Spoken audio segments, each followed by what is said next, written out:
Calling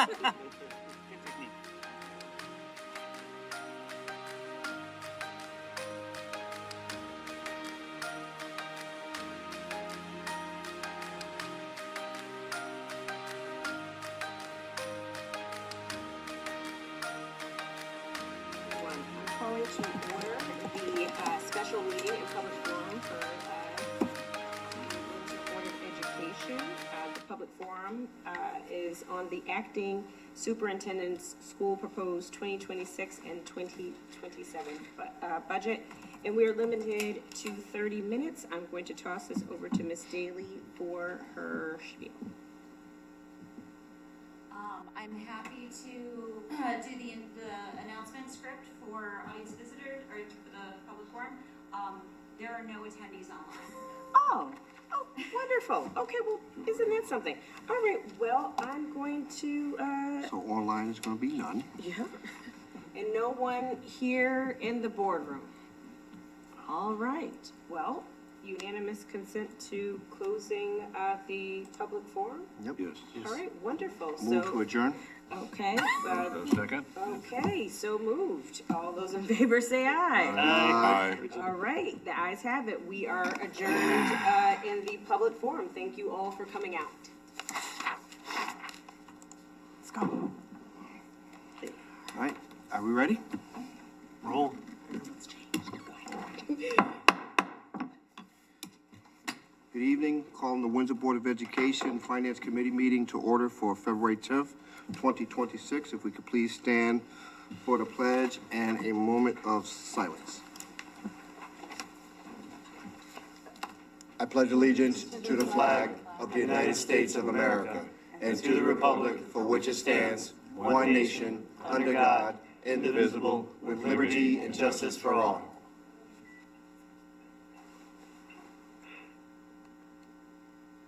Please be seated.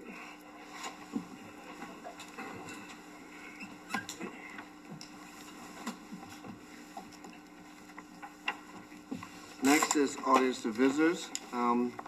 Just for the sake of going through it, Robin, do we have anyone online?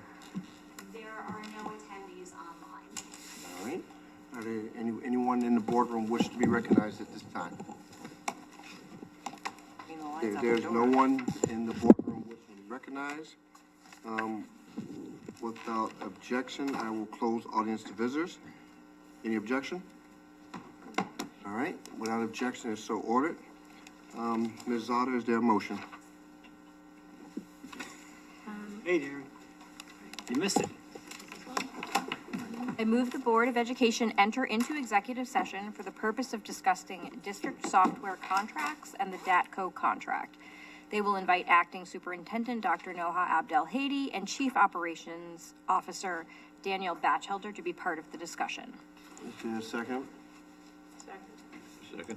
All right, motion made and seconded to go into executive session to discuss district software contracts as well as the DATCO contract with designated people invited in. Is there any discussion? Hearing none, all those in favor of the motion signify by saying aye. Aye. All opposed, the same. Abstentions? Motion carries 9-0-0. We are now in the executive session at 6:07 p.m. We will be back shortly. Thank you.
all set?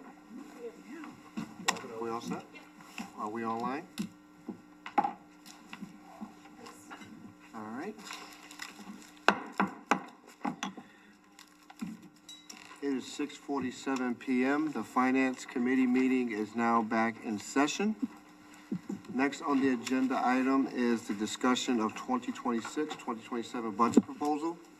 The first thing I would like to do is to acknowledge that we have received the questions from the previous Finance Committee meeting. And is there any discussion on the responses from the board? From the committee, before we proceed? Is there any discussion? Yes, the colorful sheets, the lime green sheets. Mr. Panos? Yeah, well, some of these, I think, even though they're answered here, it might be worth having a little discussion on it. And I think, for example, I think we answered, well, let's take Is there a particular one, Mr. Panos, or would you like to go through them? Right, I'd like to go through them, and I wonder if you could explain, for example, transportation.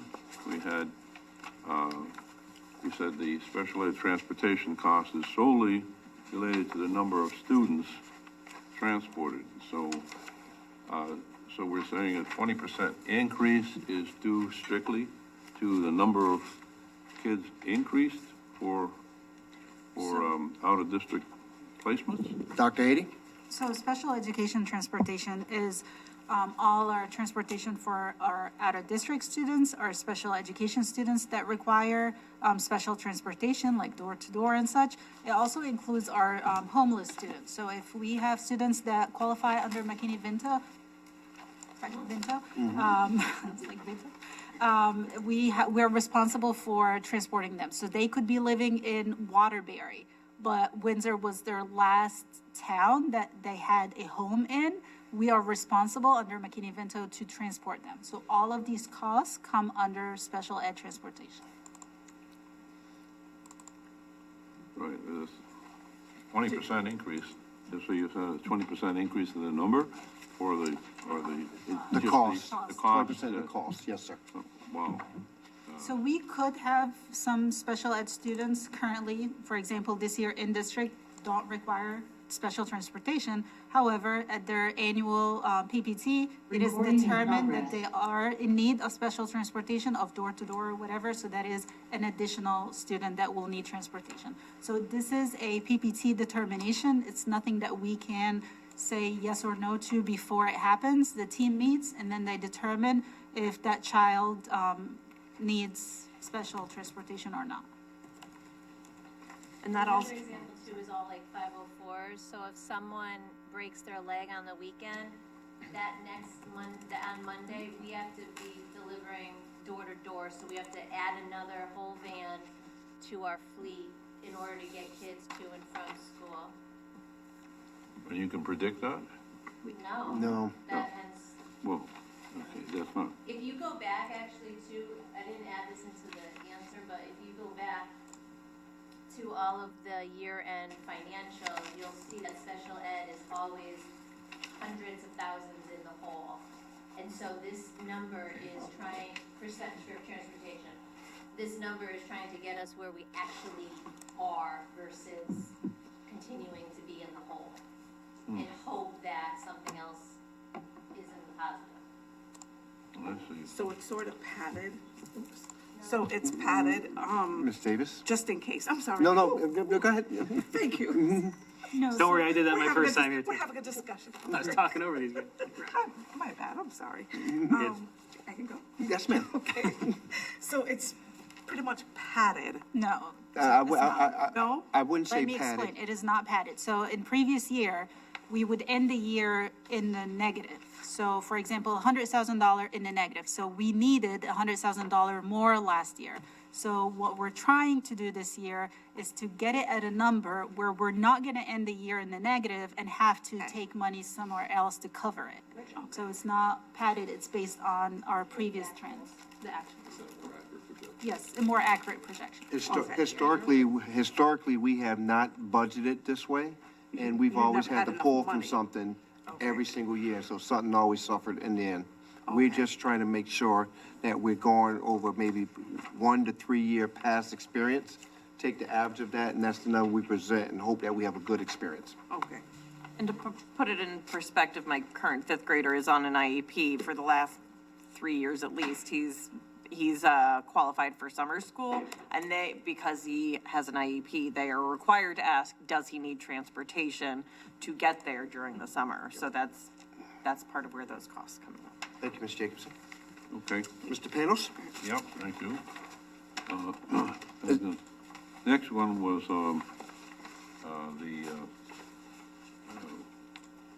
I asked, I saw here that there was something called the Civil Rights Corrections. What page are you on, sir? Yeah, and so I got here, The inside of the first page. Okay, excuse me, okay, I just want to make sure. oh, wait a minute, it's not a transportation. You're on the physical plant services and Is major that where maintenance. we are, too? Is that where you No, wanna right be? now, we haven't started the budget process yet, as far as, Oh. but we're going through the sheets, just to make sure. If you want, we can go through Oh, I each site, see. and then we can ask the questions per site. But, Okay, so, so right now, what we have is transportation, so we're currently on transportation right now. okay. And then the next one will be physical plant once we leave transportation. So we're still on transportation. Is there any discussion in regards to transportation? Any questions on that site? I will pause for a moment. Wait, hold on a second. I shouldn't have taken mine.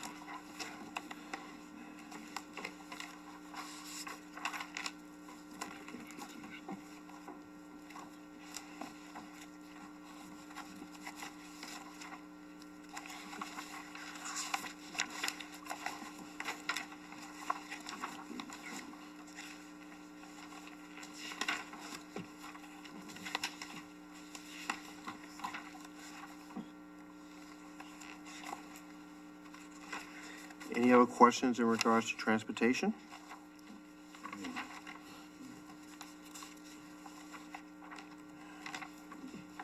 I see none to my right. Any to my left? Quick question. Ms. Taylor? Are we on transportation or are we on the questions from the previous meeting?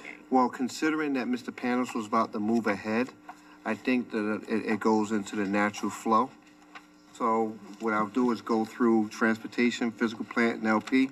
There are some questions from the handouts that might be for other schools, but I'm following the flow of the answer sheets at this point. The first answer set was transportation, then it was physical plant services and major maintenance, and then after that, it was LP Wilson. So I'm just gonna go in that order with the agenda as well, since we're addressing them. I'm hearing no other discussion about transportation. Without objection, we can close transportation, go to physical plant. Is there any objection? I am not hearing any objection. All right, we are going to physical plant and major maintenance. Mr. Panos, I know you had a question on this particular site, sir? Right, I just had, one question of, reference, the civil rights, correction, page 33, and I didn't know what that was, and asked explain what civil rights corrections were needed in physical plant services and maintenance. So we got a lengthy, explanation here in writing, 2 pages, and it was all in response, I guess, to, accessibility. Yes, ADA. Yes, sir. ADA, Yes. okay.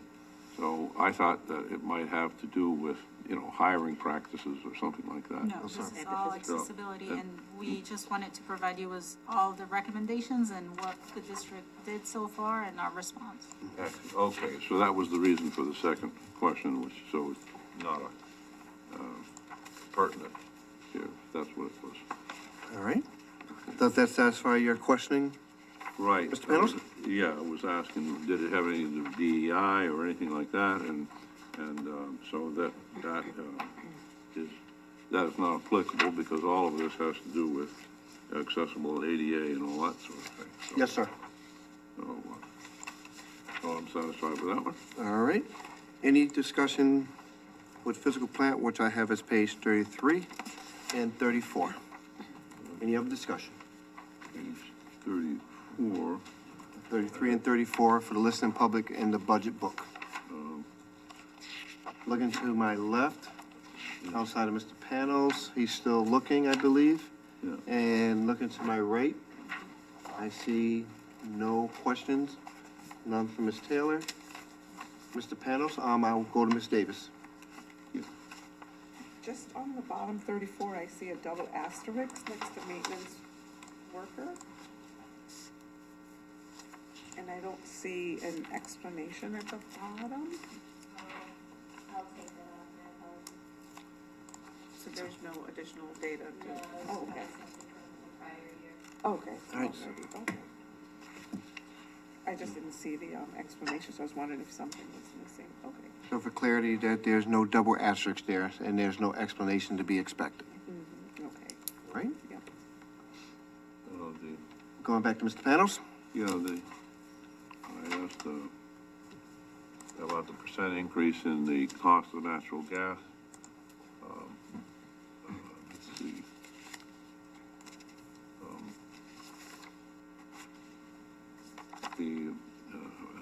Let's see, said as a national average went up 34%, but did natural gas costs for Windsor Public Schools rise by 30 or 40%?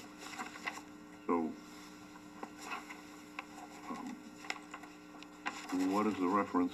Okay, so we paid 9.2. I guess the answer is that we paid 9.2, so therefore that's in line with the 10.6. Yes. And the next question was how much of our electricity costs are purchased,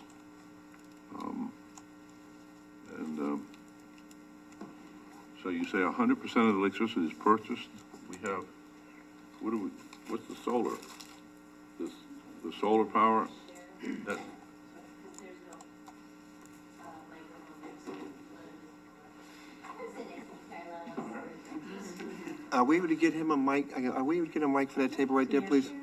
We have an extra mic right here. Thank you.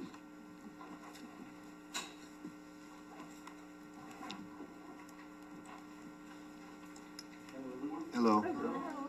See no faces here, so Ms. Carlos was our physical manager for the board. All right, thank you, Mr. Talley. Thank you. Hi. You can have a seat. You're amongst family. All right. So the question about, can you repeat the question, please? How much of the Windsor Public Schools electricity costs are purchased, and how much does that cost? Right now, the response is 100% of the electricity is purchased. Mr. Panel's question is, well, then what is the purpose of the solar panels? And I believe I can infer that how is that feeding the system and saving us any money? Is that correct, Mr. Panels? yep. All right, well, Mr. Rosario? the intention of the town of Windsor is to save money everywhere they can. So 3 of the schools have solar panels. 2 of the sites are down right now because the provider shut them down for safety. Oliver Ellsworth has an array of panels. Only 60% of them are working right now. So, is this related to the fire that started the two sites that are not working? You were talking, I think they caught fire last year or something, No, the information I received, or they might have or something, yeah. no, the information I received from the manufacturers is that the current panels are not performing to standard. Oh, So so, they're underperforming, so they shut them down. It's all well, in- if they're underperforming, that just means you're only getting part. They're still Correct. not worth it, they're not worth it to operate? according to them, no. Oh, Are they under any? I'm sorry, Miss, I'm wait a sorry. minute, one moment. sorry. Mr. Panos? Yeah, and you say however, OE is at 60% capacity, so it's also not, what is that? Right, so there are 6, within the array, there are 6 panels or 6 sections of the panels, and only 4 are operational. So it's about 66% that are operational. Okay, so how many years have we had these now? 5 years? It's about 5 years, yes. No. No. And do we, well, okay, so, Are you all set, I Mr. just Pennell? wanted to see what the effect on the cost was, if the electricity, anyway. I mean, Actually, I correct myself, some of them are 9 years old. right, you have, you say 5%, we have,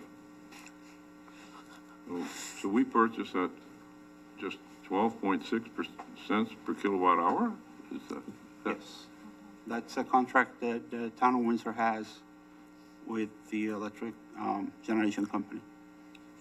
Oh, I see, but distribution and all that is Yes. separate, okay, that Yep. explains that, so it's gotta be in the 30 cents and more. And the public support fund is added on top of that, so. Yeah. Yep.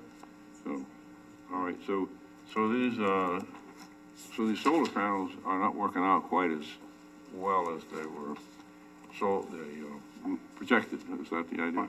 That's correct. If they were working at 100%, it would have been fantastic. Yep. Big savings. So that's a cost. Yeah, that's the town of Windsor, that's not us. That's the town of Windsor, PVC project. The project is, but the savings, don't come It to could be us. us, because it's a joint savings, yes. Okay, but, so this is a saving that we are not getting Being able to now, realize therefore this that- accounts for some of the problems. That is correct. All right, go ahead. Thank you. Correct. Ms. Jacobson? So, sorry if this is a stupid question, I'm full of them.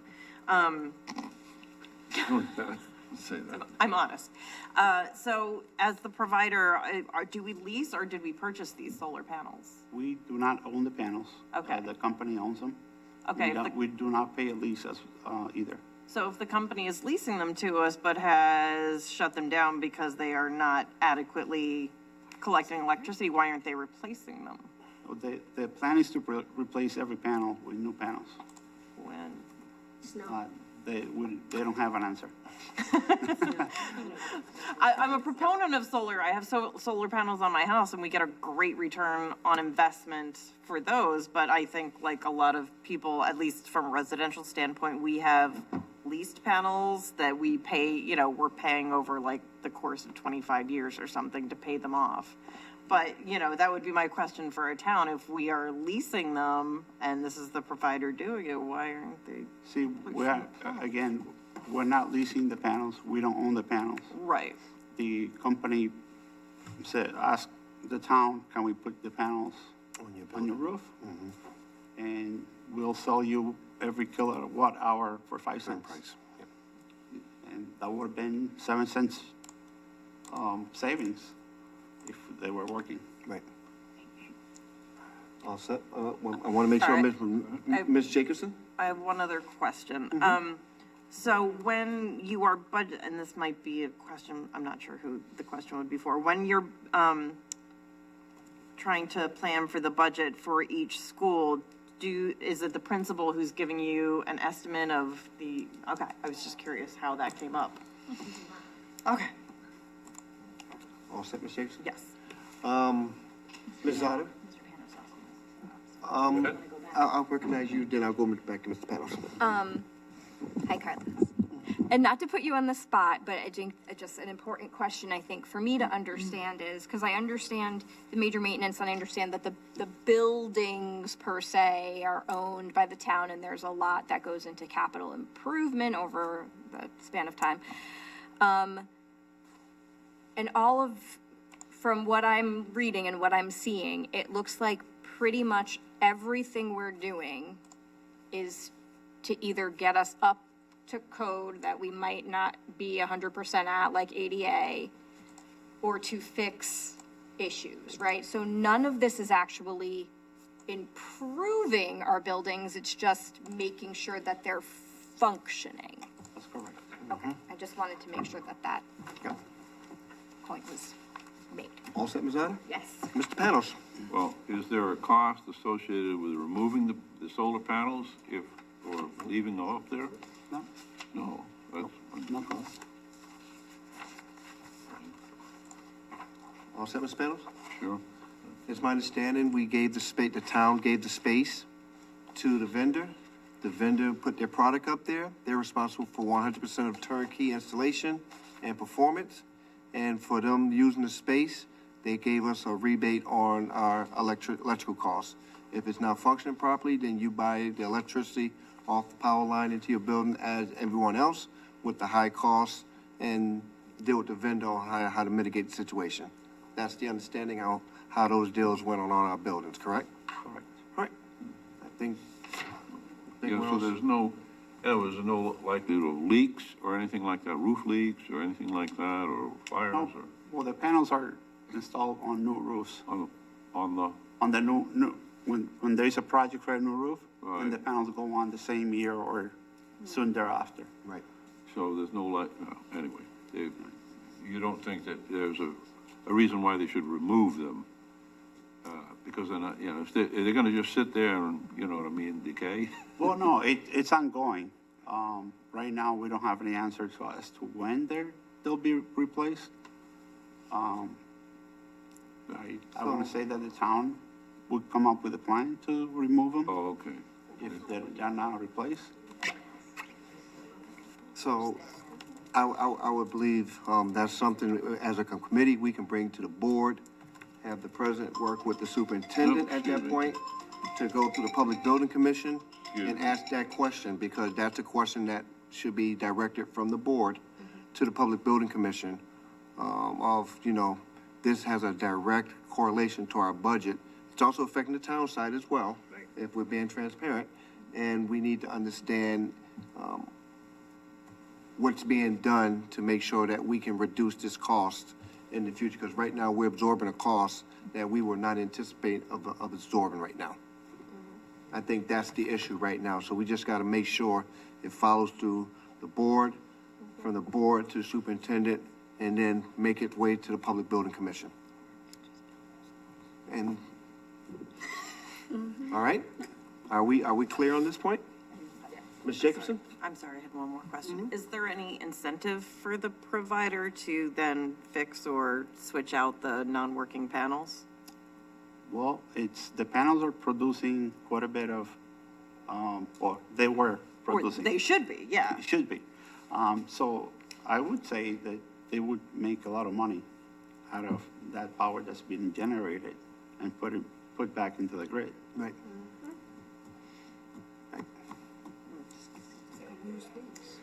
All right, any other discussion on physical plant? I am hearing and seeing none. Without objection, we can move on from physical plant and move on to LP Wilson. Well, Mr. Panos? this is the 40%, we had a 47% increase in the major maintenance predicted, right? So what is it that you're gonna do with that? See pages, Was this,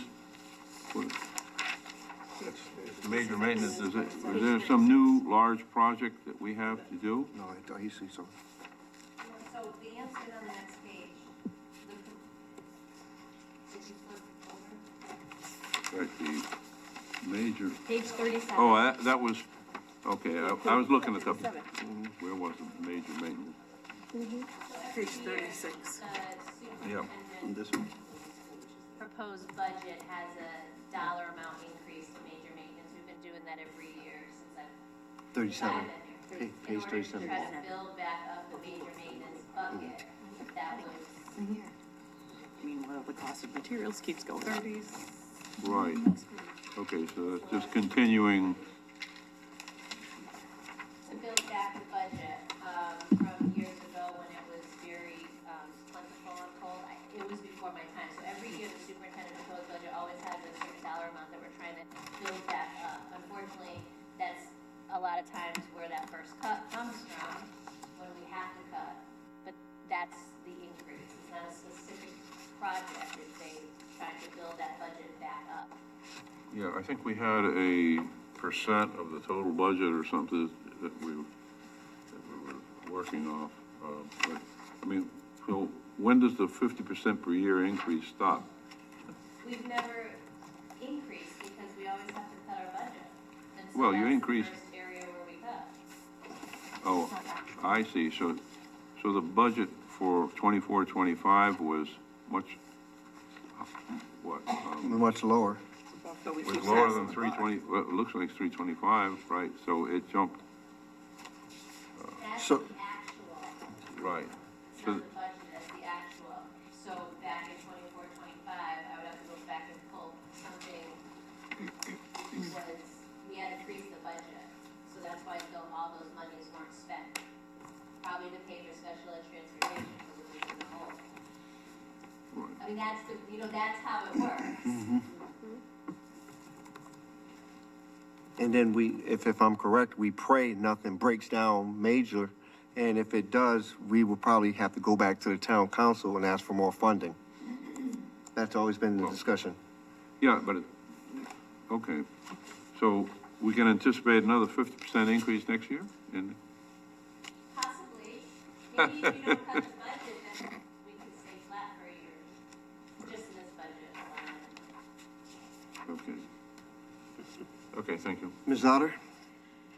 And I just want to point that if you look at the major maintenance by site, like these are, for Sage Park, like the ceiling tiles, like they are so water stained, like I walk through and I'm like, am I, what is this? Like it makes you nervous as a parent, like about what the environment that your kid is going to school in. So where some of these might look and like cosmetic, if we intend to stay in the school buildings that we are in, we have to start investing in improving them because they are not from a person who doesn't know much about construction or maintenance, it's disheartening. It really is disheartening walking through some of our school buildings and the conditions that they are in. So I think this is an incredibly modest budget that we every year have to cut back and then have to try to catch up with the next year. So I just plead, please let us get some of these things done. If the intent is to just continue to stay in these schools with, kind of moving along as we can. Like the Sage Park Middle School, there are lockers that can't open. Like there are kids that literally like don't wear coats to school because there's no place for them to put it because we don't have lockers that work. Like that's like not okay. So They just want to be allowed to bring their backpacks to every class because they can't get into their because they can't get lockers. into their locker. So I know it's an easy place to, it seems to be the first place people always look to cut because again, it's the farthest thing away from our students, but the environment in which our students are learning is also critical. The environment in which our teachers are teaching in is critical. So I just want to say thank you. I know you do a lot with very, very little, so I appreciate it. I'm not implying that we shouldn't do all these things. I'm just looking at a 50% increase and telling you, you cannot contain that. You cannot do that year after year. Yep. So, We haven't, there's no plan, we haven't. Right, that's why we're in the situation we're in. That's why, So- that's why we're here now. So for clarity, we have been budgeting year over year, but year over year, we have not done the work because the money had to be pulled to cover other priorities and costs. That's what's being pointed out here. Yes, it's been budgeted, but has the work been done? No, because the encumbrances will demonstrate and document that that's not been the case because it has been go to other things. well, I think that's the point that I think Ms. Batchel is trying to make here. the budget increase. Ms. Davis? So not to belabor the point, so I'm listening to this, and this is probably not the meeting for this, but, and maybe it's for the town council, but at what point do we start really looking at our buildings? can I speak? Do we have to tear them down?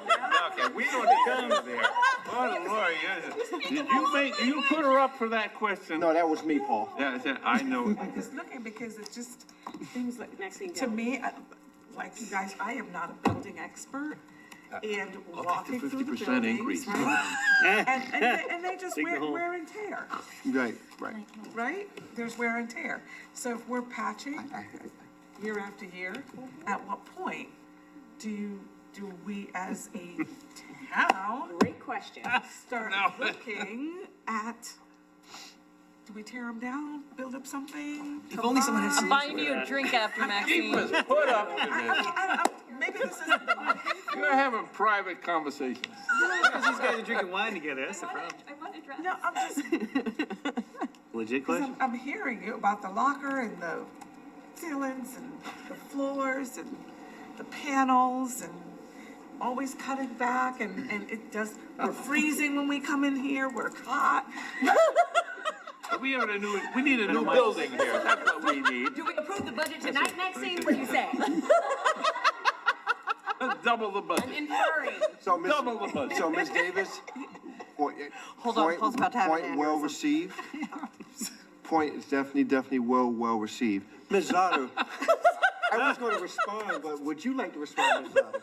Mr. Lockhart, I would love to respond. So I'm so glad you answered that question. And again, kudos to Jeremy, because Jeremy had to rein me in a lot over last year's, because I am like, let's just bulldoze them and build new schools. But where we landed, I know, thank goodness for Jeremy's level head. Where we landed is that what we're going to propose to the town is that they conduct 3 studies, right? One is a full facilities study. One is an enrollment study, because the ones that we get are, according to Dr. Haiti and Danielle, not very accurate, right? So we have heard that, other districts that have had schools built have worked with consultants that have gotten into like 5 people difference. Like they're able to project really well based on what's happening in the town and statistics. And then a utilization review. So that is looking at our buildings, understanding what the standards for today are, knowing that these buildings were built, our elementary schools especially, 50, 60, 70 years ago. The needs of our students have changed. The need for occupational therapy, physical therapy, mental health, right? We are utilizing the schools to the best of our ability now. But we also would love to say, hey, if we have pre-K, where would we put them? We wouldn't have any place to put pre-K if we had universal pre-K. So what we're trying to do is get in front of the town. It's budget season, so it's very hard to get all of the parties together, but we would like to propose that they have these 3 studies conducted at a cost of somewhere around $150,000 to $200,000. And then once we receive those studies back is when we're going to have to talk based on what they come back with. Are we equipped with our current buildings? If we renovated to new, could we keep the maintaining structures? Or do we just need to bite the bullet and say we need to build new schools? So it is in the works. And I will talk your ear off about it whenever you want. So, with that being said, I would recommend that everyone get brushed up on the 7,000 series of our bylaws, which is building instructions. This is something that Madam President is going to be working with Madam Mayor on for discussion. There seems to be an apparent appetite on both sides of the dais on this particular topic to have the discussion. And we have to understand the study has to be done by the town. It has to be done in conjunction with their Public Building Commission. They will be the ones that contract this work out and hire whatever clerk of works, whatever is necessary to actually perform that study. It would be in conjunction with Mr. Rosario and Ms. Batchelder's office to make sure that everyone understands what we expect from our buildings. And then it would be a town council, in my opinion, decision on how to proceed forth with this. We're making the ask as a Board of Education in the appropriate way through our president. And then at that point, we will be a part of the process through the Public Building Commission. But yes, that conversation has been well discussed here. with pros and cons. And we want everyone to share their opinions with the president, and she will be responsible for working through getting that through the town. That would be awesome, because if we just keep putting Band-Aids on, you know, You- at some point in It's almost time. like you heard me talk. Thank you. Thank It has you. not had benefit of debate. Or the pain. Mr. Panos, are you all set, sir, with physical plant? Yes, I kind of like old buildings myself. Is that? We appreciate- I think they're better made than new buildings. Okay, that's an Okay. argument. That's an argument. But anyway. But when the check engine light comes on, sometimes we have to go to the doctor too. Oh, okay, yes. Without objection, we're gonna move on to LP Wilson. Without objection, it's so ordered, it is 7:22. Any questions about LP Wilson? And for the listening public, we are on page 35 and 36 of the budget book. And there was one question, on the sheets, Goals were upgraded. which was answered by the administration. Right, so goals. It said, where's the, under goals? Mr. Panos. Upgrading the HVAC system, where is that cost covered? Is it under LP Wilson Center or under the major maintenance? Because we have two maintenance items. That's One a is C- the major. That's a CIP item, correct? So that's been covered by the town under the CIP plan.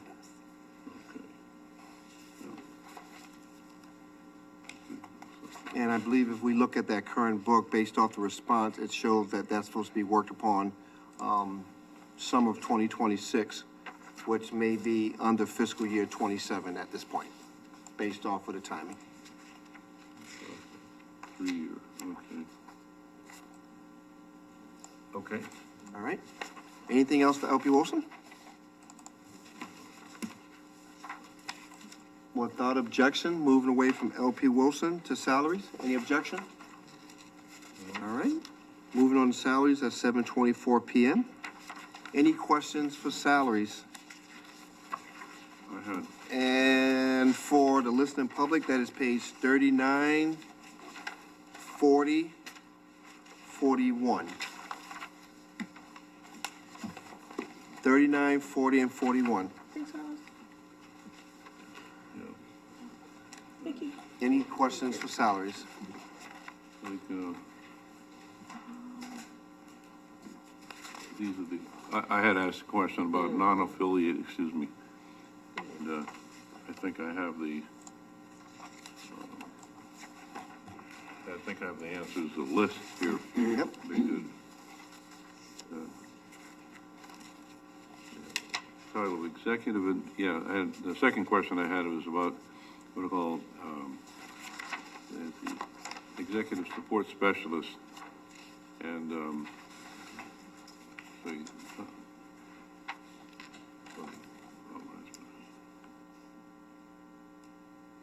so these are, generally, these are unaffiliated, these are non-affiliated positions, right? You're talking about, the chart for salaries on the line sheet, sir? This one? Yes, yes. Yeah. That is correct. He's, okay. Any other discussions on salaries? Very good. No? Well, I just have one, Ms. Davis? yeah. Again, if it's not the appropriate place to answer, then we could just, discuss it another time. So, Dr. Haiti, you're here, right? Eventually there'll be an assistant superintendent down the road, I sure hope so. Yes. right? That is the hope. Okay, right, okay. And I see that budget here. And you have two, an elementary curriculum and a secondary curriculum director. I know and going over some of these, I don't understand exactly what they do.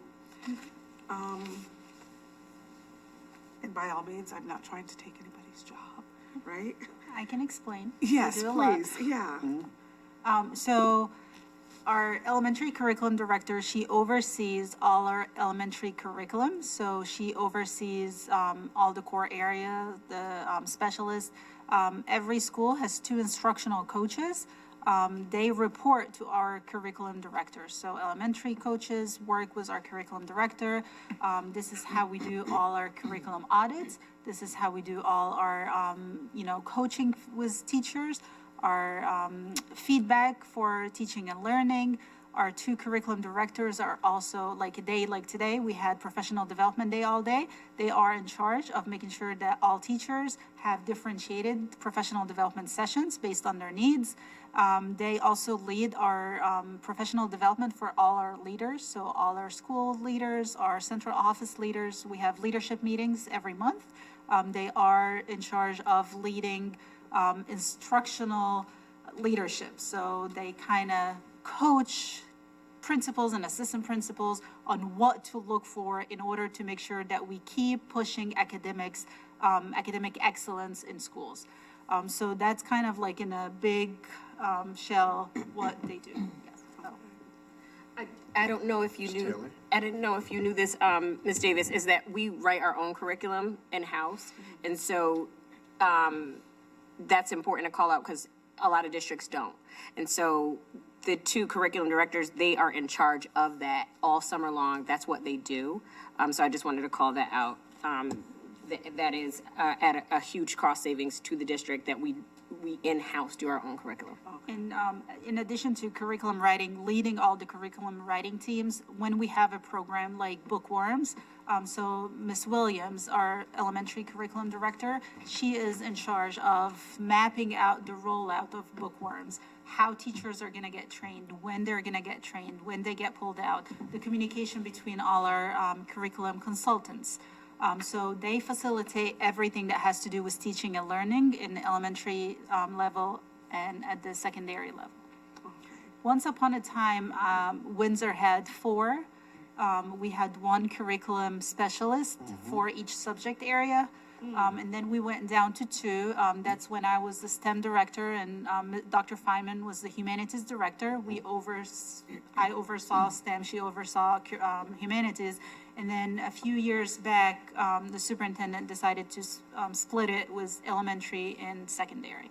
And that works a lot better. Yes, I More think efficient. because it's really based on our, our individual strengths. So Dr. Feynman is a secondary person. She's really able to lead the secondary teaching and learning, and same with Ms. Williams. Okay. And then the other 2 that says 26 grant salary. And I know you mentioned before that anything with a grant, you can always, you build the budget so that if it goes away, it can be absorbed, it wouldn't have a big impact. I'm talking about the team teacher leader. So the team teacher leader, And this the is. yeah, right? And the director social emotional. Yep. So our team teacher leader, she is a teacher in the district, and just part of her salary is Okay. being paid from a grant from our Title IV funds, because we do currently have, this is something that we're not hopefully foreseeing that it's going to go away. It's part of our federal funds. So part of her role is to oversee all the team. The team is the state program for all new teachers. It's a mentoring program, so she is overseeing all our new teachers, their mentors. They have to go through modules.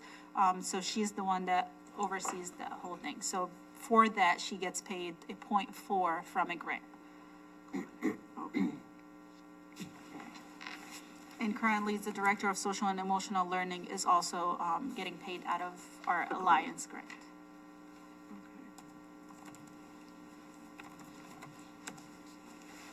I'm all set, Ms.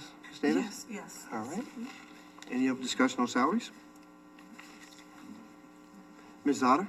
Just a request, not necessarily salary driven, but is there any way, especially for some of us new folks, if we could we get job descriptions at some point to understand, because to be quite honest, I know that you do everything, but I also don't know what when there is a superintendent and an assistant superintendent, like where all of the responsibilities lie. So never Appendix L. mind. It's in there. In the back.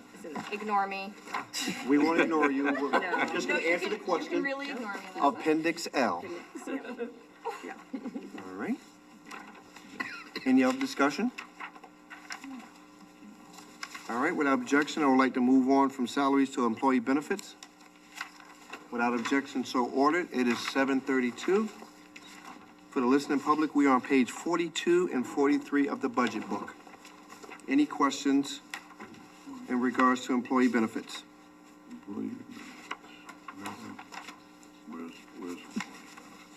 Page 42 and 43, sir.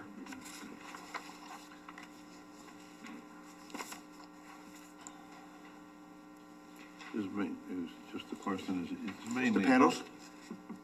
Health costs, right, is the rise here, 9%, from 14.6 to 16.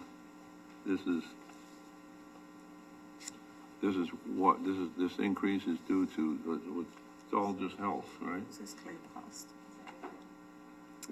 It's everything. If you look back at my presentation, under employee benefits, I added everything that is in that bucket. Right. The high cost of the claim since, I believe, August 2024, if I remember correctly. Oh, well, Yeah. Health insurance is $1 million. all right. Okay. Any other discussion? Without objection, I'd like to move away from employee benefits to appendices. Without objection, so ordered. It is now 7:33. For the listening public, we are on the appendices, which go through A through N in alphabetical order. Is there any appendix that you would like to discuss? There's a cover sheet that lists all of the appendices, A through N.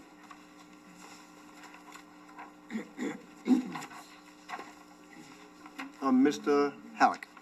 I just had, one question for Appendix H.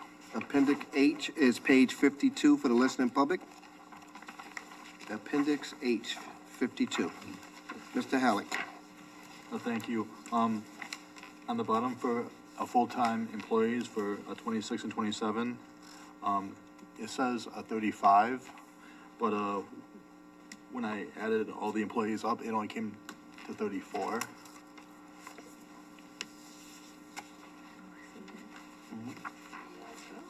So is it truly 34, or do we have one additional position not added? 2. I see you, Mr. Wilson.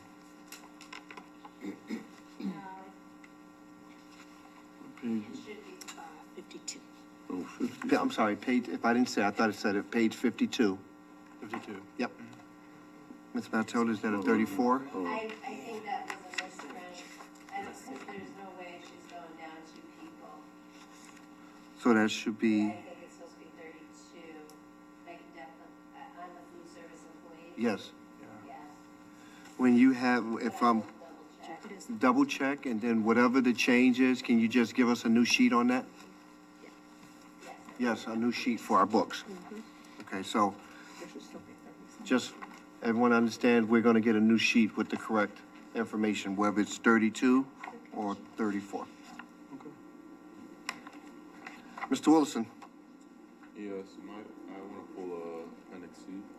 Appendix C is the Alliance ECS grant allocation. Sorry, I'd like to pull Appendix C. For the listening public, page 46. You did say Appendix C, correct? Yeah, I didn't say it in the mic. Okay.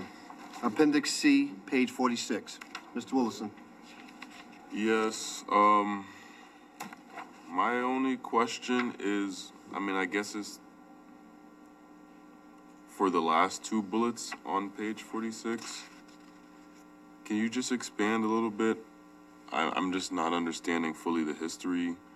Why did, maybe you don't know, but it was so big in 2015 and 16, and now we're much less. So, do we have any? Yeah, so when this first came out, the amount of money was a lot more to the Alliance District.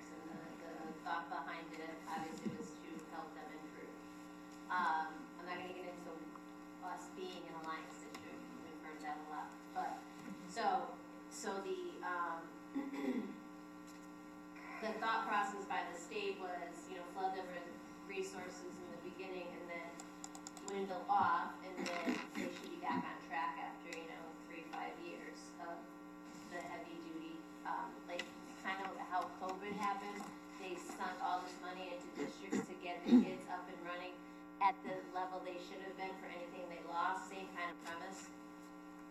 Then 2019 hits, and everything kind of, if you remember 2019, everything kind of went under again. And the state started to go and reduce funds from ECS. So ECS goes directly to towns, which is revenue directly to them. So then, during that time, they have held alliance districts harmless for every year after that. So in 2019, that was our,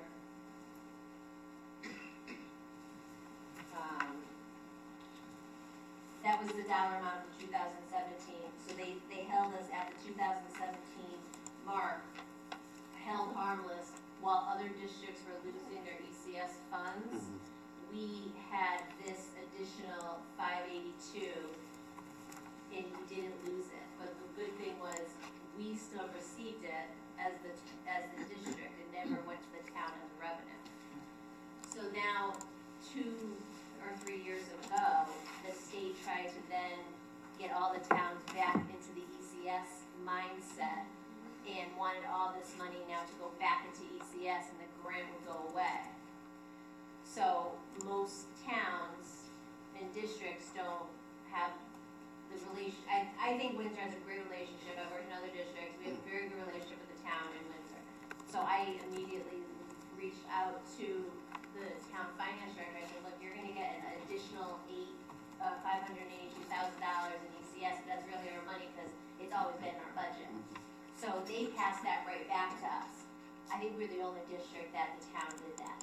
So districts and towns went berserk at the state, so they said, forget it, we're not giving it to the town through ECS, we're gonna continue with the alliance, everyone's staying flat, and that's how it's been since. So no money is added, but it's that hold harmless back from 2019 that they held us at for all those years. Yep. So the buying power of that dollar is very much less today. But the flip side of it, us being an alliance district, it has actually protected Windsor because our funding did get cut. It remained flat because it's perceived we have the ability to pay. Where districts that had the ability, that like us, with the ability to pay, they were being cut and slashed at a very horrific rate. And now the state's trying to build them back to those levels where Windsor, we've remained flat at those levels, even though the money in 2019 is not the same in 2026, but the money is still there. Yeah, so just And I hope I said that correctly. Okay. Yeah, Mr. Wilson. Just for clarity, because there are a lot of numbers. So the amount of money that we get from the state in total is $582,729. For the alliance. As an alliance district. Yeah, EC grant. Yes. Okay. For this particular grant. Okay. Yes. All set, Ms. Wilson? Yes. All right. Any other discussion?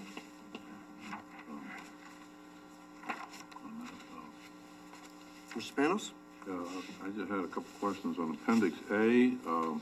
Appendix A for the listening public is on page 44. Mr. Panos?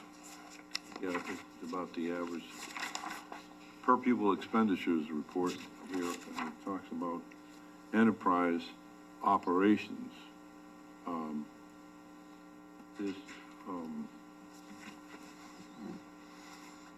We're talking, is that the food service? Is that mainly, what are the,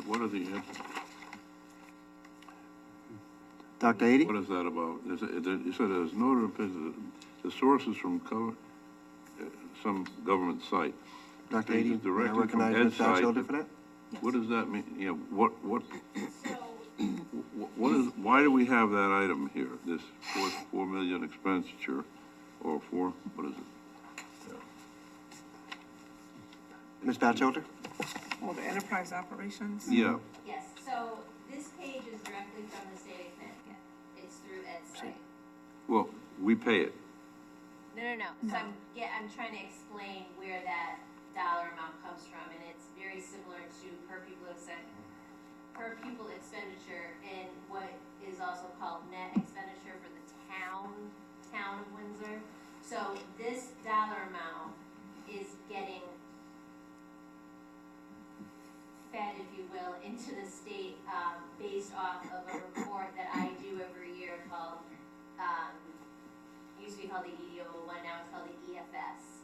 So it was the way that the state of Connecticut about 5 years ago changed how all school districts had to report all of their finances, because prior to 5 years ago, it wasn't really apples to apples. People would report things in different buckets.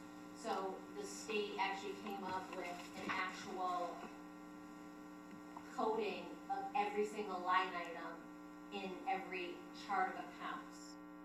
Do you know chart of accounts? So I don't want to be talking gibberish to you guys if you don't know what I'm saying. Okay. So this report, I have to get, Schedule 1 and 2 comes directly from the town of Windsor. So that, a dollar amount gets fed into this report. So some of this money is the aid to education that you would see in the town of Windsor's financials. It's also anything capital-wise for maintenance that gets coded at the state level under this enterprise fund. We don't have an enterprise fund in our general fund. That's how the state of Connecticut reports anything that would fall under maintenance, would fall under transportation, sub-transportation, and the things that the town of Windsor does for education.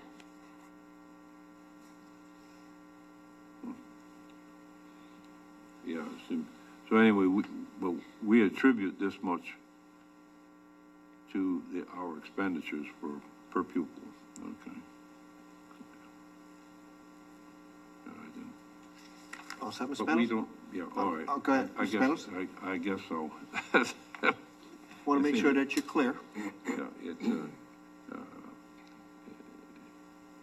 Yeah, all the others are things that we pay for directly, but we don't pay this directly. We do. They're just they just at the state level code it differently and call it something different than what we're used to through our chart of accounts, because they're trying to get every school district, regional school districts, private schools, everyone on the same type of Reporting structure. So the names start to differ. So if you look at the bottom, Mr. Panos, for each expenditure, it tells you what the budget amount was, and it's equal to $88 million plus dollars. Sure. And obviously, it tells you how many pupils that it's entitled to, and then it's divisible, and then it's giving you a per pupil expenditure rate for each one. And at the end, it's giving you that for each column, per pupil, we're spending $22,687. Yeah, I understand, yeah, yes, but. So we want to make sure, the state is trying to make sure that everyone follows these same lines bit by bit, so that when you're looking at our district compared to any other district, you're looking, to her expression, quote, apples to apples, rather than looking apples to oranges. All right. So, okay, so we didn't have to modify anything in the lower table. It came out exactly the same number, is that what you're saying? Yep, so the top of the table is sorting it by function. And these words, like function, object, is part of the accounting system of chart of accounts for school districts in Connecticut. Oh, okay, so these objects, like salary, employee benefits, purchase services, tuition and all that, comes from the state? Yeah, it's it's an accounting. It's the accountable principles that they're using. Yep, Yeah. all right. Good. Yeah, that was a little strange. I didn't know if we had a separate, if we're talking about an enterprise. The town side uses the term in a different way. Yeah, they do. Let's see. So, then my next question was the average per pupil expenditure, the amount that would have to be paid to Windsor by parents of an out-of-district student who was sent to Windsor. That's it. So, Yeah, so that would be the base amount, if anyone, so if any child wanted to come to Windsor Public Schools that did not live in Windsor, that would be the base. From the base, then we add on depending on what the child needs, so if the child, say has special ed services, has a one-to-one care, then the dollar amount would increase based on what more, the additional services that child needs. or I take it, if someone were here, and were not residing, and you caught them, that at some point, you could charge them if you afford. We don't currently have a policy that allows students who don't, like, so we can't choose to just, people can't choose to enroll their kids in Windsor, even if they don't live in Windsor, and pay that number. Sure. This is the tuition that is paid, like, for example, if a DCF case places a child in Windsor, then we get that number, and The state actually has the to pay that town gets amount. it, right? Right. The We get tuition? that. We get that back Yes. from the state So or the town. yes, but so if we find a child that is enrolled in Windsor, back to your question, and does not live in Windsor, it's not an option for them to pay the money and stay. Nor can we charge them for the time that they were If here. you, let's see, it's just, you would have to agree to them paying you or something? No, the only time we would get the money back if it's a DCF payment. Oh, a DCF payment. Yes. Disenroll them, we Right. send them to their district where Right, they live. right, yeah. But, okay, all right, thank you. Any other questions on the appendices? Any other questions? All right. Without objections, we're done with the appendices. Ms. Davis? Yeah, just real quick. Which I one? noticed, Appendix B. Appendix B Yeah. for the listening It's just public bothering me is on because I didn't page, ask. page 45 and 45, yeah. it's two 45s. I only have one. 45 front and back. Yes, 45 front and back. I see, oh, Okay. Yeah. Ms. Davis? So just, should be easy. The projected for 25, 26, I don't see a column for this year. For 26, 27. I mean, this may be perfectly fine, I just, was wondering, Yeah, so this curious. is how we've always done this page. I mean, I can add a projected, as. I don't know if it makes sense to do it, Yeah.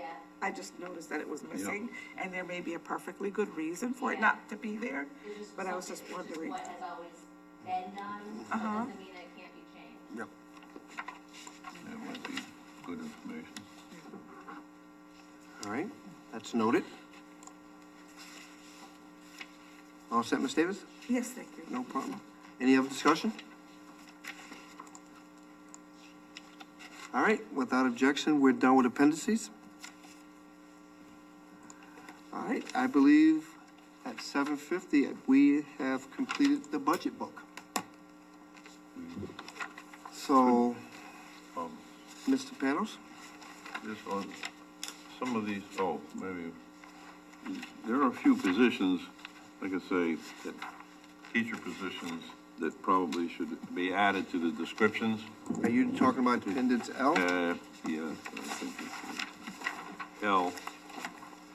If you could put, like, interventionist, that's behavior tech. For the listening public, that's 64, 65, and 64 through 67. Mr. Panos, what positions you think should be listed on there? Well, any new one that's not there, like interventionist, behavior tech. Wait a minute, okay, she's writing them down. You got those so far, Ms. Batchelder? Well, SEL specialist, Okay. These are leadership, But, and, I mean, we could do that, this is only for leadership positions. Oh, I It's not meant see. to be a comprehensive guide of Oh, I everything. see. They're just, that leadership. Oh, all right. Okay. I guess we won't need it. And, all right, we are done with the book. Any other discussion? the, I'll give you a list.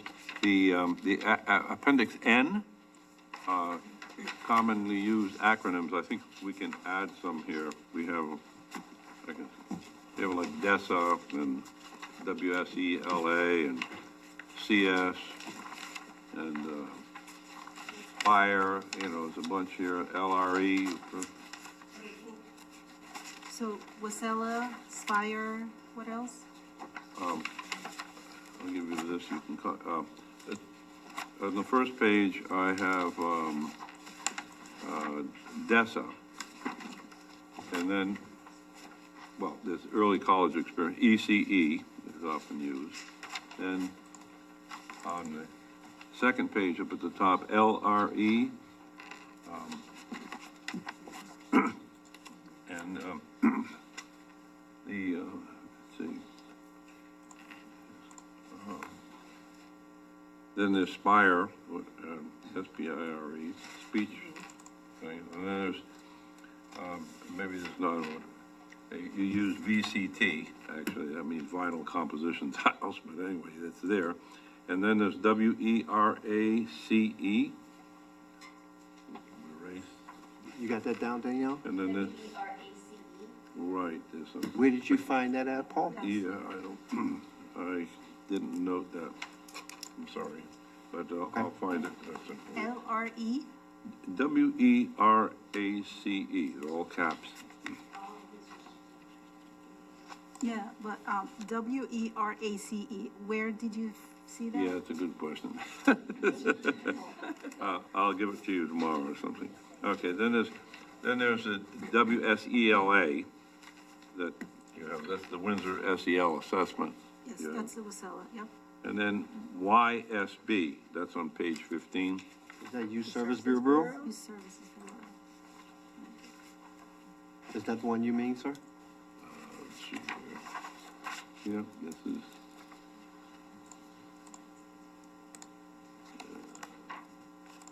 Youth Service Bureau, yep. All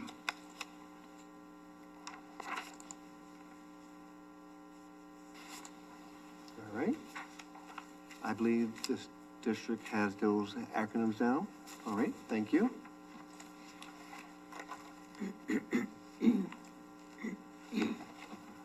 All right, well, we have satisfied the budget. Is there any general questions or any thought? At this point, I'm looking for general thoughts on the budget and where do we go from here?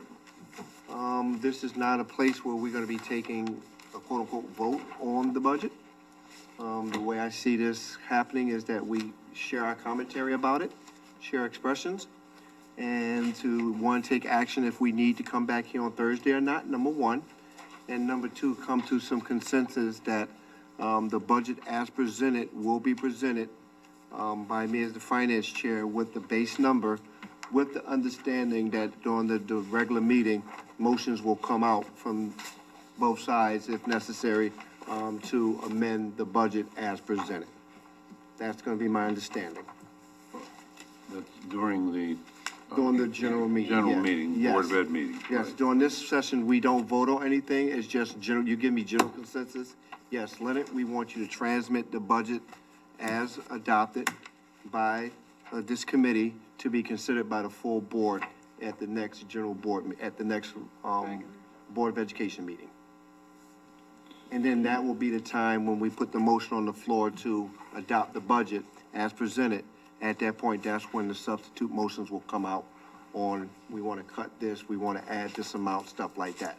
That's where that discussion will take place. But this is an opportunity to give everyone a general view of how you feel about the budget and the direction you would like to go. Mr. Panos? Well, no, I thought that the committee itself might vote for some of these issues. now for the recommendation? You would rather just send it? Well, Just send- I don't think we can vote. I think we can take, I'm using the term very loosely, general consensus. If you feel that this is something that's going to come up as a motion, everybody will be prepared for it to be able to discuss it. But this is a great opportunity for everyone right now to really, really vet out and vent exactly how they feel about this particular budget. So I'm open to any discussion. Go ahead. Go ahead. You wanna- Ms. Davis? So if we, so for example, if we get through this and you go home like, oh my gosh, I should have vented about this, is there another opportunity to, So, today is that? so based off of any action we take today, if we say today, we don't need Thursday. At that point, if you think of something between now and then, the way to vent is to hit my email, copy Noha, Sally, and Ayana, and then we will address those situations that way. Not to create an illegal meeting, what I would ask is that the responses be sent to the executive committee, and then Mr. Panos and I will then get it to our respective caucuses, so that there's no back and forth and we're not creating a legal meeting online. I believe that is the appropriate way to address concerns in the immediate time frame. Yes, Just- that's yeah. after, that's if we don't go to Thursday, and if we do Thursday, and you have something between Thursday and the next meeting, that would be your way to vent as well. Yeah. Not anticipating it, but just Yep, wondering yep. if, because you know, you go home and you're like, oh my Yep. God, I should have asked this. As long as everyone's okay with the fact that it's gonna be the response from the superintendent to Ayana, Paul, and myself, and then Paul and I will be responsible to send it to our respective caucuses.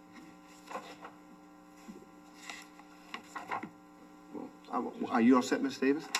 Yeah, I was just gonna, whenever you get a chance to, I just have two Okay. questions that I wanted to ask. Go ahead.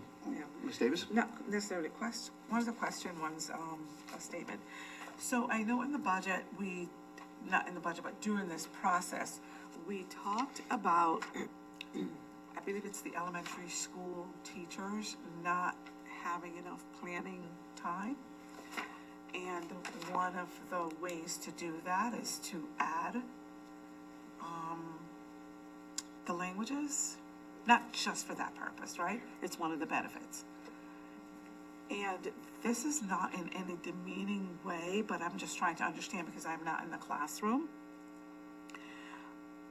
Why do the teachers not have enough time to plan?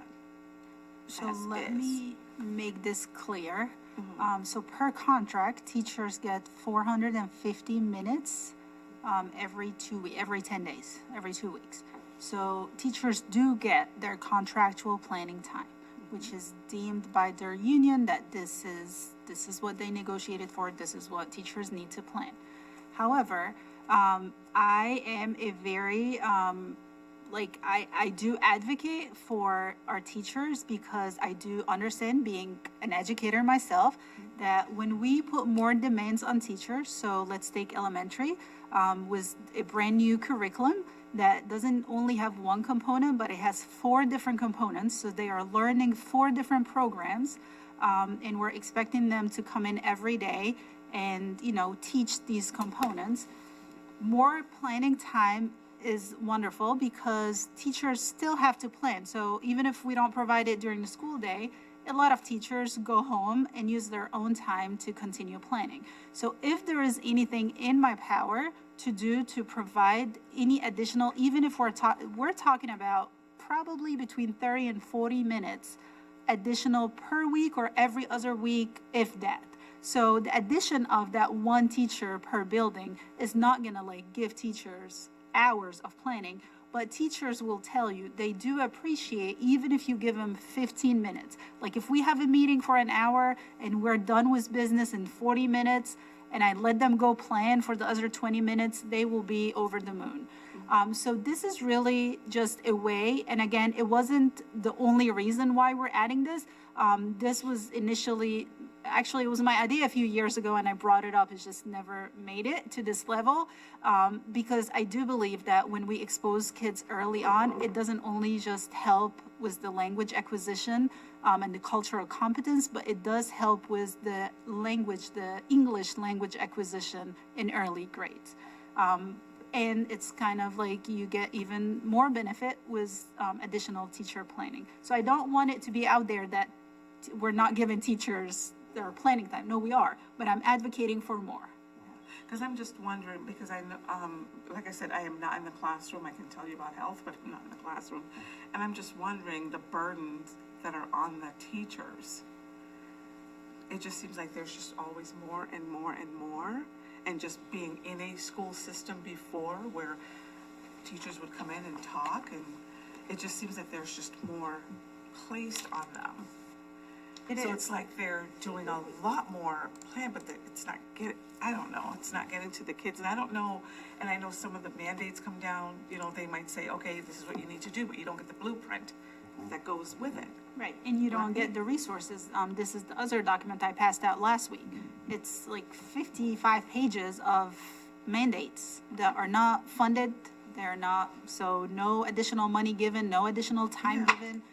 So teachers do have like more and more every year is being put on their plate. And they also, and that's why my proposed budget is very heavy on additional support when it comes to like mental health.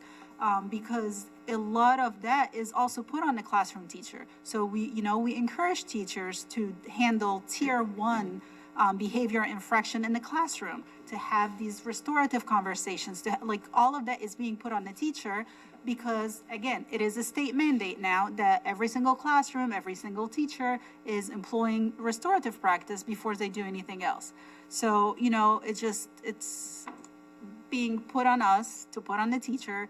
And the least I could do is ask for just a little additional time for them to breathe and be able to plan for all of this. Yeah, I know it's mind-boggling all around.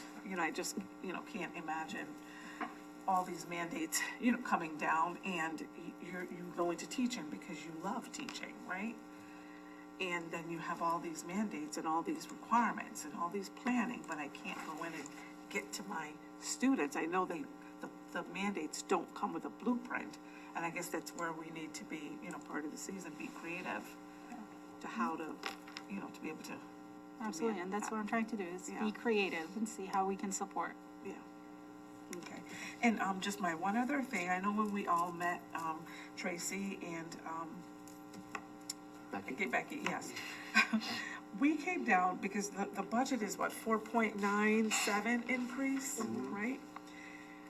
And I think maybe we put our non-financial expertise or whatever, it's like 3.7% that we have no control over, right? Based on what you're, if I'm wrong and I'm off the mark, please tell us. The 3.7 is contractual obligation. So yes, we don't have control over, but we also don't have control over transportation. Yeah. So you did not add transportation into that number. Okay, because then we came up with 1.27. I didn't get that. Could you try again? Trying to be helpful, right? So then we came up with the 1.27 was the remainder, of that. That is what we have control over. Is that a good way to look at it or a bad way to look at it? No, so you should subtract transportation from the 1.27. So if you look back at my, The PowerPoint presentation, anything that's in red, Yeah, the PowerPoint presentation where it says the full picture near the end, near the end. there's a distribution of, it said the total increase, and then there's 3 things in red and 4 things in black. The contractual obligations, employee benefits, and transportation and fuel. Second to last page? Or? Let me see. Yes, it is 1, 2, 3, the 4th panel from the end. on the back. So it's an increase of 0.27%? So it says in red, that's contractual obligations. What's in red is employee benefits, and what's in red is transportation and fuel. So 3.75% are things that we don't have control over. What we have control over is technology, physical plant. Miscellaneous. And then miscellaneous. Yes. and that's how you get to the savings. Just show me the page. I'll come. Yes, it's the fourth panel from the rear. Come forward a little bit. Oh, this one. Oh, okay, I was looking at it, okay.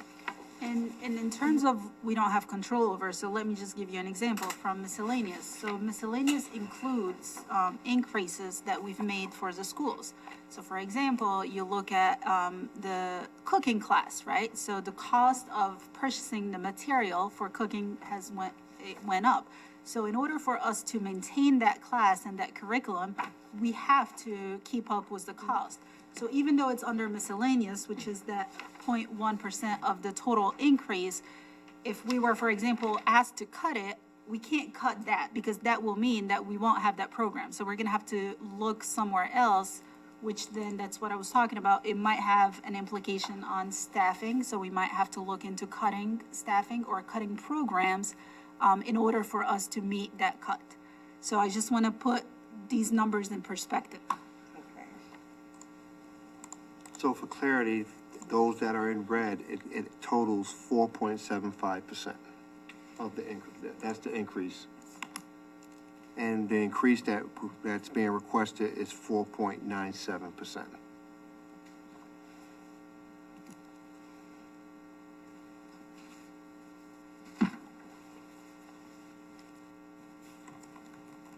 All right? Yeah. Looking to my right. Going back to my left, Mr. Panos, I believe you had a question or a comment? Yeah, I was just like that, you know, regarding the four language teachers, I mean, I understand that you need more, maybe you need some more planning time or something like this. There is a minor benefit, I suppose, but, you know, you're saying that it's, what, 45 minutes a week or something for the foreign language instruction. As I understand it, this is broken up also, I mean, into the various groups. So I don't, you know, it doesn't sound like a lot of instruction. So it is the standard for elementary foreign language. So if you look at the presentation, I presented the districts or some of the top 10 districts in Connecticut, you know, in terms of performance. That's the standard for foreign language. It's between 40 to 45 minutes, weekly or bi-weekly, depending on the school size. Right, okay. But I mean, this is just what, we have about 10 of those, 10 or 13, what is it, 13, 14 districts, and they're very, these are very wealthy districts, by the way, right? So these are not the only district. I just pulled the top performing districts. So there are 209 districts in Connecticut, 205. So I did not look at every single one of them. I just looked at the top 20 performing districts. Sure. Just to look at their, Oh, I see. the correlation between academic performance and what services and programs they offer. Well, I don't know, as someone who was raised with two languages, I had a heck of a lot more than that in the other language.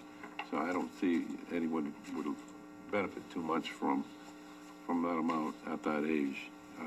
So I think that, you know, this is probably something we can do without, you know. And I think as for, you know, as for teachers' planning time, I think there probably are certain things that could be taken off their plate somehow. I don't know, sure some reorganization of how they do things to get an efficiency that way. It will require additional staffing to take off things so that teachers are only teaching. So it's a, Well, because you take it off their plate, it Yeah, still needs to be implemented, so. well, it could mean, but there could be some reorganization of the way the way students are taught, that would make it simpler, give them fewer lesson plans to do. There's nothing, you know nothing? No, and if you do, we would be making a lot of money if we know how to. You would, huh? That's I thought you were. We,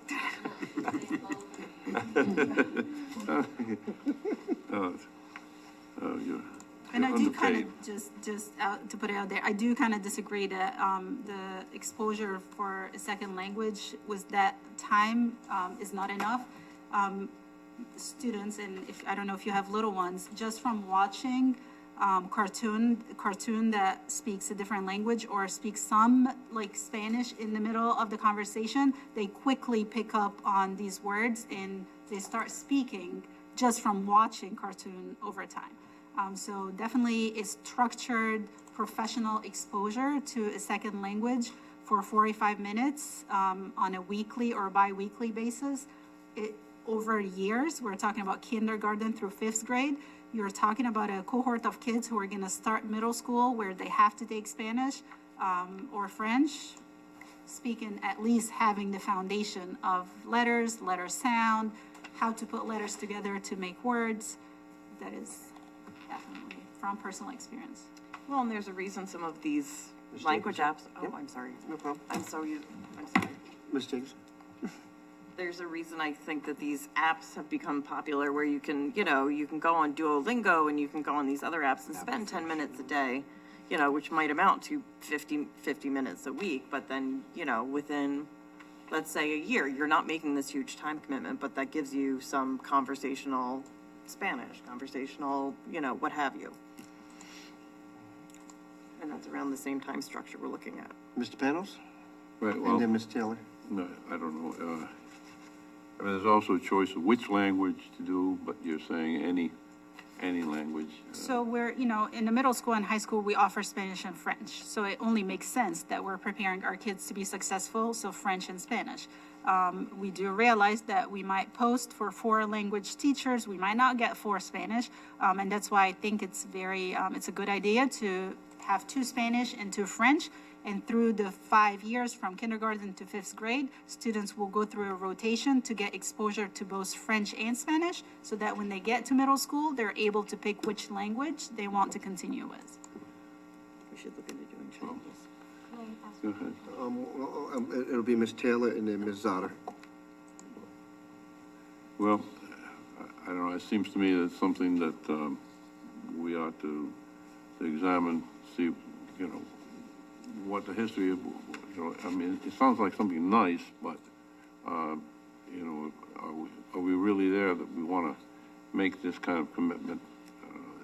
We can try it for a few years, and if it doesn't work, we can cut it. The only way we would know if it works is if we try it. All right. So it's on noted that that, one. it's noted that you have reservations about adding those 4 Right. teachers. One other item for in the dues and the fees and dues, I would like to remove the one item is called the NCERT. That is it's National Center for Education Research and Technology. It's something extra.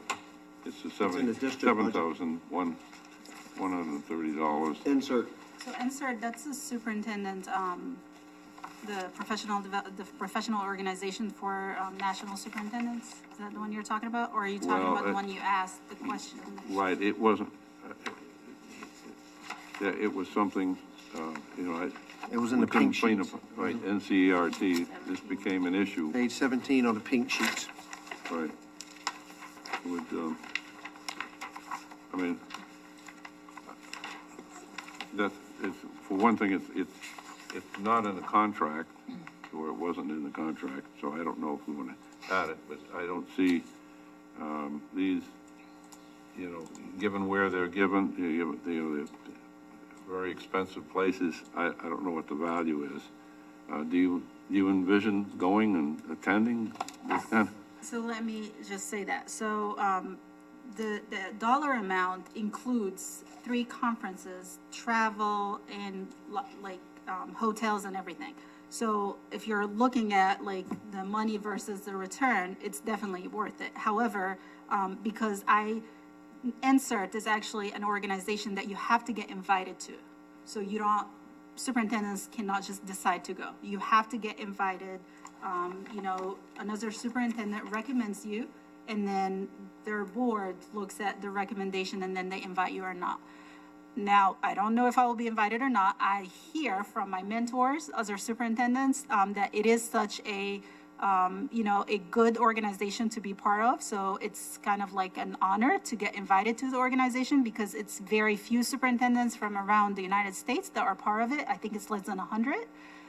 So saying that, I don't know if, this is why this year, and I answered your question on the green sheet, we're kind of looking at everything that we currently have. And, if I become the permanent superintendent, I think I'm going to take a look at, all the different professional development opportunities. I do NEASC, right? It comes to no cost to the district, but I do feel like it's such a great professional development for myself. So I'm going to be looking at everything, and then I will advocate for what I think is useful for me as a superintendent and will bring greater benefit for the district. So I can't tell you right now we're going to cut it or not because I don't even know if I'm going to be invited to it. Well, we have no idea what really goes on that. I will. But anyway. I will definitely let you know if I go. invite him. I will let you know what goes on in there. It was not in the, Precedent? it was, So there is a precedent. Our previous superintendents have been a part of this organization. well, Last two, The past. the past two have been part of it. And I think I'm not gonna say contention, the discussion was a report on what was done at these particular events. And that there has not been a precedence of reporting required by the superintendent at these events. From what I'm hearing is that when Dr. Haiti becomes if she becomes our superintendent and she attends this event, she's gonna be willing to share that information as she's gonna advocate for herself for any professional development that she wants. That's how I took her response. well, And I think, Mr. Panos, I do give really good reports based on my Friday updates. If you want more, let me know. I just love to I write see. more. Oh, good, that's wonderful. That's usually in the contract, it specifically says that when the superintendent goes to conferences, there will be reports. So, Just to let you so know. But that's, we don't have one yet. No. That is correct. So we have to allow the opportunity for Dr. Haiti and Ms. Taylor to craft and bring back to the board. So I want to cut that conversation right there. We cannot go off of past superintendents. We can only, if there's a clean slate for this particular candidate. Well, it is a budget item. And Yes, sir. it Now can be challenged. that I can agree with. So just Yep. And just because that was, where was that section again? And just because you said that, I have a question about one of these National School Board Association dues. We have two of them. Why do we have two of them? One is for national, national, if you look at the middle group, there is page 17 on the pink sheets, you'll see two items, National School Board Association, there's two of them, one, and they're both for same amount, $4,163. And one is an annual membership, and another is for Yep, Netco or something like that. I think that one of those should be removed. So this organization actually has two names. It was only paid once, but when we put this together, they have a legal name they go by, and they have the NetCon. So it's the National School Board Association. So it was just put on this sheet twice. It was only paid once. So The same thing. It's just, that is exactly the same thing? It is, yes. It was just, when we looked through all the names, because the names are different, it was just by mistake placed twice. Oh, okay. All right. So when you become a member of NSBA, you get the NatCon, which is the daily reporting, the federal advocacy piece. You get the support from the national office if you need support in DC. So this Board of Education has a direct pipeline to the staff and to any resources down there to help with any type of federal advocacy and help with title funding and stuff like that. So that's just one there's one. Yes. one. It's just one. It says we haven't paid, we haven't paid our Because dues yet, if- though. If you want it, we can pay, it's, That's okay, Paul, when I become Cut out. president and you don't pay it, then That's I'll it. be removed from office expeditiously. We can cut it now. Okay, thank you. All right, any other discussion? Ms. Taylor?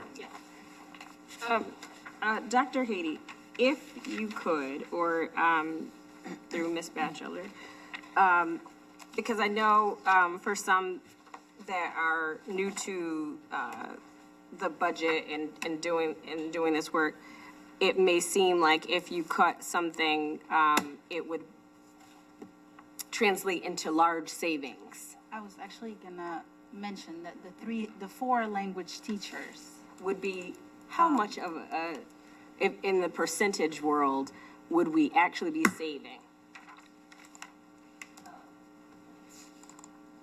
it's, I have a number of things added up, which even after you add all of them up, it's like nothing, but I just wanna take the language. Is what I assumed, but I just for the listening So we're part. cutting $300,000, right? Yes, So so what is that 300,000 percentage? from a 90,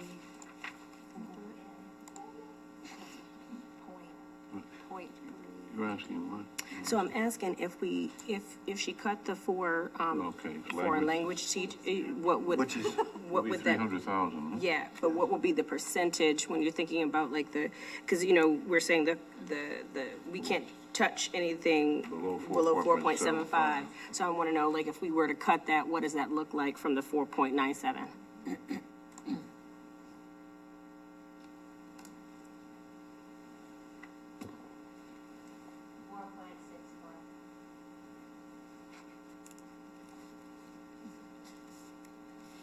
Thank you.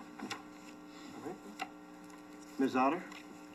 So I just had one question just for clarification too. So like when we have English language learners, what would that look like for the additional language? So would they be learning, because English is technically like their second language, would then they be learning additionally another third language? if their first language is not one of the languages, it's not like, let's say Spanish or French, and they would be learning a third language. So if like their language, if their first language is Spanish, English is second, so then we'd also introduce them to French. Yes. Okay. So they wouldn't be excluded. They will, nobody's gonna, Okay. that was one of the questions, I think, on the pink sheets. If anybody's gonna be excluded, like special ed, ELL, nobody's gonna be excluded. It's a special, so just like art, music, library is gonna be language. So everybody's gonna go through it. And we would expect teachers to differentiate just like they do any other subject or any other content or PE, health. It would be exactly the same thing. Ms. Jacobson? I didn't have my hand raised. Oh, I thought you had your hand No, I was raised. just clicking. Oh, my mistake, I apologize. Mr. Panos? Well, just apropos that, of these language teachers now, is there any evidence from these districts that there's any difference by the time they reach the 8th grade or high school as their proficiency in foreign language? Yes, so not just, I wasn't looking at just the district, I was looking at research. So research shows that students that are exposed to language in elementary school are 3 times more likely to be proficient in that language by high school. So that's research, not just Connecticut. That's, Hard to believe, but that research, that's not you. That's- not me, I did not do the research, but I That's can it. pull it for you. I- I speak all these languages, and I was exposed, so I was in school when my first language was Arabic, exposed to French when I was in France as a second language, and English as a second language. And somehow I ended up with being proficient in all 3 of them through the years. So it is feasible, and I'm sure, don't you speak another language? Right, well, I mean, you know, I took Greek, but it was every day, and it was a lot longer than that, and it was total immersion in something in order to, and so you know, it works and it's common in the communities like that to give that, but it's a lot more and it's after a full day of English or American class, as we call it. And so, you know, I'm not sure that it really improved English or proficiency in English, but without going into details of grammar and all that sort of thing. But, you know, I don't know, it seems like a stretch to say that small amount is going to amount to anything. So anyway, that's. Thank you, Mr. Panos. Ms. Otter? Would you just be able to share with us maybe some of the research links? Yes, absolutely. That would be great. Any other discussion? Mr. Wilson? Yes, I'd just like to say, thank you. I really do appreciate this budget. You guys did a good job preparing, and I'm pretty happy with what I've seen. Thank you, Mr. Wilson. Any other final thoughts? All right, before I make any final comments, is there a general consensus that we do not need Thursday? Is there a general consensus? And we don't need. No. All right, so without objection, the chair is going to cancel the Thursday meeting with the understanding that if you have any heartburn, to please get the commentary to myself, to Dr. Haiti, Ayanna, and Sally Brown, and the responses will come directly from your caucus leaders after Dr. Haiti has provided it to me, Ayanna, and Paul. Is there any objection to that? All right. With that being said, Dr. Haiti, thank you to you and staff for putting together this budget. We truly appreciate the work and effort that you have put into it. And based off of what I'm hearing, I am going to, as chair, transmit this budget to the president by email sometime tomorrow, requesting that she put it on the agenda for the February general meeting, with the understanding that this budget will be the initial motion, and the understanding there will be substitute motions coming out as we discuss the budget. With that being said, is there any heartburn on what I just shared with the superintendent? With that being said, Ms. Zotter, is there one final motion? Motion to adjourn. Is there a second? I'll second that. Any discussion? Motion made by Zotter, second by Panos to adjourn. All those in favor, signify by saying aye. Aye. Opposed, the same. Abstention. Motion carries 9-0-0. We are adjourned at 8:29 p.m. Have a good evening.